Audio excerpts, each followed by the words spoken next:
Bismillahirrahmanirrahim. Assalamualaikum warahmatullahi wabarakatuh. Selamat sore teman-teman semua, senang sekali rasanya sore ini saya bisa membahas suatu topik yang sangat penting bagi masa depan pendidikan dan kesehatan mental, yaitu analisis perkembangan, bimbingan, dan konseling di Indonesia dan kawasan Asia Tenggara. Dan mengapa topik ini sangat penting? Karena sejak dekade 1960-an, BK telah menjadi bagian dari sejarah pendidikan di wilayah ini. Namun, meskipun kita bertetangga, kecepatan perkembangan dan payung hukum yang menaunginya sangatlah berbeda. Maka dari itu, mari kita bedah lagi bagaimana posisi Indonesia di mata tetangga-tetangganya, khususnya di negara ASEAN mengenai bimbingan dan konseling. Pertama, kita lihat perkembangan di Indonesia.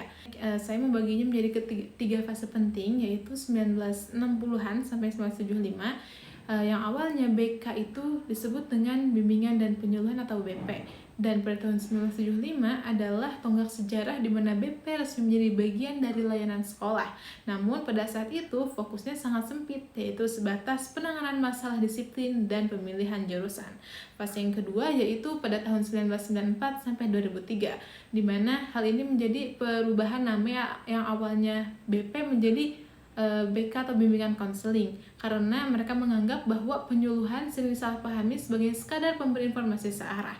Dan puncaknya adalah terbitnya Undang-Undang Nomor 20 Tahun 2003 tentang Sisdiknas yang secara eksplisit menyatakan bahwa konselor adalah salah satu kategori pendidik, dan ini adalah pengakuan hukum tertinggi yang kita miliki saat ini. Dan era yang terakhir yaitu kontemporer pada tahun 2013 sampai sekarang, saat ini kita masih menerapkan pola BK komprehensif, yang artinya guru BK tidak lagi menunggu bola atau menunggu siswa bermasalah, melainkan memberikannya layanan secara proaktif yang mencakup 4 bidang, yaitu pribadi, sosial, belajar, dan karir. Namun, tantangan di Indonesia adalah citra, di mana guru BK masih sering dianggap polisi sekolah. Selain itu, kita juga belum memiliki undang-undang profesi konselor khusus untuk mengatur praktik di luar sekolah secara mandiri. Sekarang, mari kita melompat ke negara-negara tetangga. Di ASEAN, kita melihat model perkembangan yang sangat kuat di sisi legalisasi. Seperti Malaysia, standarisasi nasional. Malaysia adalah salah satu yang terdepan. Melalui Akta Konselor 1998 atau Akta 580, profesi konselor di sana memiliki perlindungan hukum yang sangat kuat, di mana setiap orang yang menyebut dirinya konselor wajib terdaftar di bawah lembaga konselor Malaysia. Dan di sana profesi konselor setara dengan profesi medis atau pengacara dalam hal tanggung jawab hukum. Kedua, Filipina. Uji kompetensi yang sangat ketat. Di sana, melalui Guidance and Counseling Act pada tahun 2004, konselor harus lulus ujian lisensi negara sebelum diizinkan praktik. Hal ini membuat standar kualitas layanan di sekolah maupun di klinik swasta menjadi sangat terjaga dan terukur secara nasional. Yang ketiga, di Singapura, di mana mereka sangat mengintegrasikan kesehatan mental. Singapura sedikit berbeda, di mana fokus mereka sangat kuat pada aspek kesehatan mental yang terintegrasi dengan Kementerian Kesehatan. Konselor sekolah di Singapura atau School Counselors bekerja berdampingan dengan psikolog klinis untuk menangani kasus-kasus kesehatan mental siswa sejak dini. Yang keempat, yaitu negara Vietnam dan Thailand, di mana negara seperti Vietnam dan Thailand saat ini sedang gencar-gencarnya membangun infrastruktur BK dengan mengadopsi standar internasional seperti ASCA dari Amerika.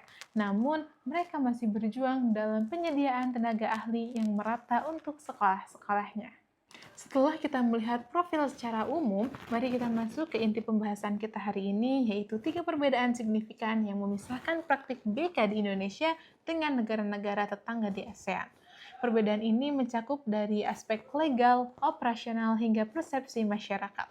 Pertama, kita bicara soal regulasi dan lisensi. Di Indonesia, kita patut bangga memiliki organisasi profesi seperti ABKIN. Namun, secara jujur, kita juga harus mengakui bahwa payung hukum kita belum sekuat negara tetangga. Di Indonesia, landasan kita masih bersifat umum dalam undang-undang pendidikan. Kita belum memiliki undang-undang khusus profesi konselor yang berdiri sendiri. Bandingkan dengan Malaysia atau Filipina, mereka sudah memiliki konselor X yang spesifik dan memiliki dampak yang besar, di mana praktik konseling di sana tidak hanya terbatas di sekolah, tapi juga bisa melakukan praktek mandiri di masyarakat dengan sangat terorganisir, karena mereka dengan syarat lisensi dari negara yang sangat ketat. Tanpa lisensi yang resmi, di sana seseorang tidak diizinkan memberikan layanan konseling dimanapun dan kepada siapapun. Kedua adalah tantangan rasio dan fasilitas. Di atas kertas, Indonesia menetapkan rasio ideal 1:150 siswa. Namun, apa realitanya? Di lapangan, kita masih menghadapi tantangan besar berupa kekurangan tenaga konselor, terutama di daerah-daerah terpencil. Rasionya 1:150. Itu pun seringkali hanya menjadi angka di dokumen, sementara satu konselor bisa menangani ratusan bahkan ribuan siswa sendirian. Sebaliknya, di Singapura dan Malaysia, rasio mereka jauh lebih stabil. Tidak hanya soal jumlah orang, pemerintah mereka juga memberikan dukungan fasilitas ruang konseling yang standar di hampir seluruh sekolah negeri. Ruang BK di sana benar-benar menjadi ruang yang aman dan private, bukan sekadar sudut ruangan di kantor guru. Terakhir, yang paling sering kita rasakan adalah orientasi layanan. Di Indonesia sendiri, jujur saja, BK masih sering dianggap sebagai polisi sekolah. Dan mengapa itu terjadi? Itu karena konselor masih sering dilibatkan dalam urusan kedisiplinan, razia, ataupun pemberian sanksi. Hal ini menciptakan jarak dan rasa takut yang ada di benak siswa. Berbeda dengan negara tetangga seperti Singapura atau Thailand, di mana orientasi BK mereka sudah bergeser jauh ke arah kesehatan mental klinis dan bimbingan karir yang spesifik. Mereka fokus membantu siswa menemukan masa depan agar sesuai dengan kebutuhan industri globalnya. Jadi, siswa datang ke BK bukan karena takut dihukum, tapi karena mereka butuh dukungan mental dan navigasi karir untuk masa depannya. Ketiga poin ini, regulasi, rasio, dan orientasi menunjukkan bahwa meskipun kita berada di wilayah yang sama, wajah pelayanan BK kita masih sangat berbeda dengan mereka. Sebagai kesimpulan, Indonesia memiliki potensi besar dengan ribuan lulusan BK setiap tahunnya. Namun, tanpa regulasi yang kuat dan pemerataan fasilitas, potensi itu tidak akan maksimal. Maka dari itu, mari kita jadikan kemajuan negara-negara tetangga atau negara ASEAN sebagai cermin untuk mempercepat lahirnya undang-undang profesi konselor di tanah air, demi masa depan generasi Indonesia yang lebih sehat secara mental dan matang secara karir. Demikian presentasi dari saya mengenai perbedaan bimbingan konseling di Indonesia dan di ASEAN. Demikian presentasi dari saya, semoga ini menjadi refleksi bagi kita semua untuk terus meningkatkan profesionalisme di bidang bimbingan dan konseling. Terima kasih atas perhatiannya. Hasbunallah wa ni'mal wakil. Wassalamualaikum warahmatullahi wabarakatuh.